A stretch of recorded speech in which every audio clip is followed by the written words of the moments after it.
Public education is under attack. Janis versus AFSCME is a Supreme Court case that originated in Illinois.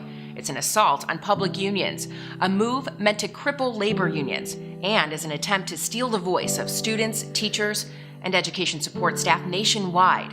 It could dramatically change public education as we know it. On February 26, 2018, the Supreme Court heard oral arguments in the Janis case. So who is Marc Janis, and where'd this lawsuit come from? Janis is an Illinois state employee. He works for the Department of Healthcare and Family Services.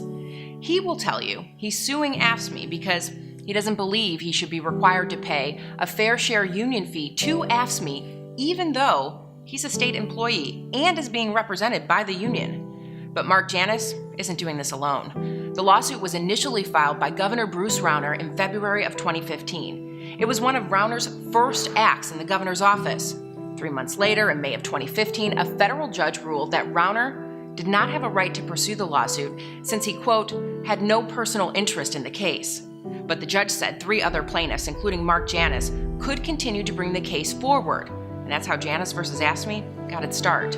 In June of 2017, Janis and his lawyers filed a document with the Supreme Court asking the court to take up the case. Late last fall, Governor Rauner told the Chicago Tribune editorial board the Janis case could give him, quote, transformative wins over organized labor. But it doesn't end with our billionaire governor, Bruce Rauner. The right-wing support for this case is extensive, and it spans 20 years. The New York Times uncovered a tangled web of big names, big money, and big donors behind this case, including the Illinois Policy Institute, Illinois industrialist Richard Uihlein, and the Federalist Society. It's clear from the Janis case's origins that special interests and big money are behind the attack on public unions and public education. It's an attempt for corporate wealth to eliminate unions so the 1% can maximize their profits and take away the collective voice of our students and the collective voice of the working and middle class. The truth is, our opponents are after money. Public education is the last great frontier for big corporations to make more money by taking over our public schools. We are powerful. That's another reason we're a target. Education unions represent 7 out of 10 teachers nationwide. And over the years, our membership at the Illinois Education Association has steadily grown.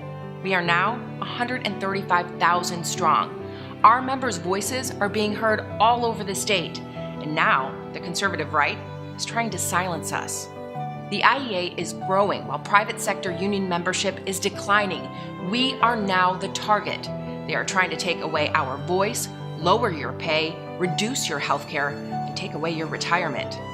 No matter what the Supreme Court decides, this is an opportunity to help us grow and build a stronger IEA. We will use this case as a further catalyst to go back to our organizing roots, back to what we were founded on, the kind of grassroots advocacy that helped pave the way for significant legislative and legal victories.